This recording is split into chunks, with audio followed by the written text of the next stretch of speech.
Welcome to Sastry. నేను మీ ఆబిద్ హుసేన్. గుడ్లవల్లూరు కాలేజీలో సంచలనం. ఎక్కడ చూసినా ఒకే మాట. 300 కెమెరాలు, విద్యార్థుల చిత్రాలు చిత్రీకరించారు. ఆ చిత్రాలని బయట మార్కెట్లో అమ్మేస్తూ ఉన్నారు. వివిధ కాలేజీలకు అమ్మేశారట. సో ఎవరు చేశారు ఏంటి? దీనికి సంబంధించి సమాధానం అయితే లేదు. దీనికి సంబంధించి ప్రిన్సిపల్ మాట్లాడడం జరిగింది, కాలేజీ విద్యార్థులు మాట్లాడడం జరిగింది, విద్యార్థి సంఘాల నాయకులు మాట్లాడడం జరిగింది. దీని మీద అనేక సందేహాలు కూడా వచ్చాయి.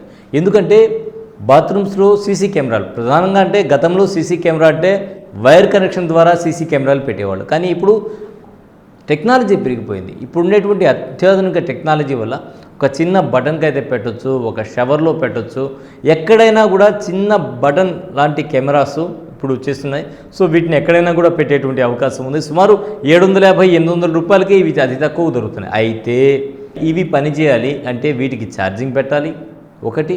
నెంబర్ 2, వైఫై కనెక్టివిటీ ఉండాలి. వైఫై కనెక్టివిటీ ఉంటేనే మాత్రమే ఇవి వర్క్ చేసేటువంటి అవకాశం ఉంది. మరి వైఫై కనెక్టివిటీ ఉండాలి అంటే అక్కడ ఎవరైనా సపోర్ట్ చేసి ఉండాలి. సో ఇవన్నీ కూడా ఇంటెలిజెన్స్ దీని మీద దర్యాప్తు ప్రారంభించింది. ఎందుకంటే ఇప్పుడు ఉండేటువంటి విద్యాశాఖ మంత్రి నారా లోకేష్ ఎవరైతే ఉన్నారో ఆయన ఐటీలో కూడా పనిచేశారు. సో ఆయనకైతే ఖచ్చితంగా ఐటీకి సంబంధించి మంచి నాలెడ్జ్ అయితే ఉంటుందని నేనైతే అనుకుంటున్నాను.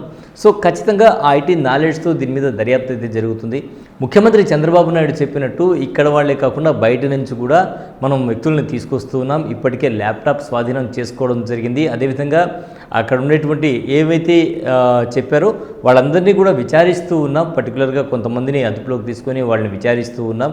ఎక్కడ కూడా ఎలాంటి ఇబ్బందులు జరగవు, ఇలాంటి వీడియోలు కూడా బయటకు రాకుండా చర్యలు అయితే తీసుకుంటాం ఒకవేళ తీసి ఉంటే అనేటువంటి విధంగా ఆయన మాట్లాడారు. అదేవిధంగా ఇంకొక మాట కూడా చెప్పారు ఆయన.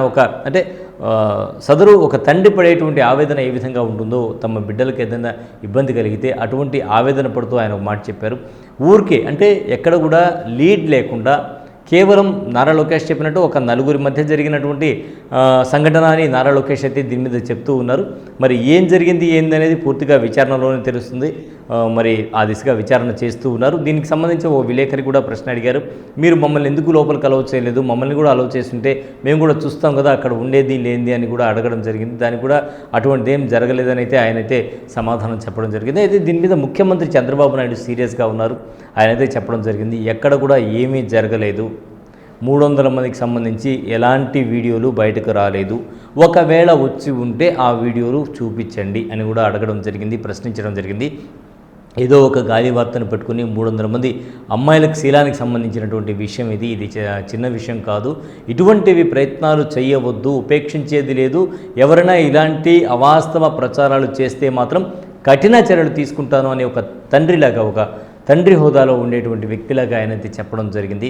సో ఆ ఆవేదనని మనం అర్థం చేసుకోవచ్చు. ఎందుకంటే ఇటువంటివి బయటకు వచ్చినప్పుడు ఆ కాలేజీలో చదివేటువంటి అమ్మాయిల భవిష్యత్తు ఏ విధంగా ఉంటుంది ఒకసారి ఆలోచించాల్సినటువంటి పరిస్థితి ఉంది. ఇప్పుడైతే ప్రభుత్వం అయితే దీన్ని తీవ్రంగా ఖండించింది.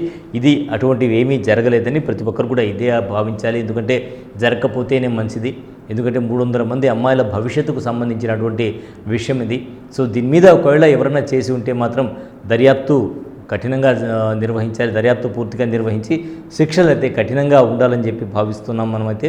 సో అలాగే ఇటువంటి జరగకపోతేనే అందరికీ మంచిది. ఎందుకంటే ఇది ఆడపిల్లల భవిష్యత్తుకు సంబంధించినటువంటి విషయం. ఒక తండ్రి మాత్రమే ఆడపిల్ల భవిష్యత్తు గురించి అర్థం చేసుకోగలడు. కాబట్టి ఖచ్చితంగా ఇది ఒక చాలా సెన్సిటివ్ ఇన్సిడెంట్. కాబట్టి దీన్ని ఊరికే లాగడం కూడా మంచి పద్ధతి కాదు, భవిష్యత్తుకు సంబంధించినటువంటి విషయం. సో ఖచ్చితంగా అటువంటిది ఏదైనా జరగకపోతేనే మంచిది అని మనం కూడా భావిద్దాం. అలాగే ఒకవేళ ఎవరైనా చేసి ఉంటే కూడా ఆ వీడియోలు బయటకు రాకుండా ప్రభుత్వం చర్యలు తీసుకొని ఇంటెలిజెన్స్ ద్వారా ఎవరైతే చేశారో వాళ్ళనైతే పనిష్మెంట్ చేయాలి. మరి ఆ దిశగా ముఖ్యమంత్రి చంద్రబాబు నాయుడు ఇప్పటికే దీంట్లో ఇన్వాల్వ్ అయి ఉన్నారు కాబట్టి చర్యలు తీసుకుంటారని భావిస్తూ ఇది ఇవాల్టి స్పెషల్ స్టోరీ. మరో స్పెషల్ స్టోరీలో మళ్ళీ కలుద్దాం. అంతవరకు సెలవు. నమస్కారం.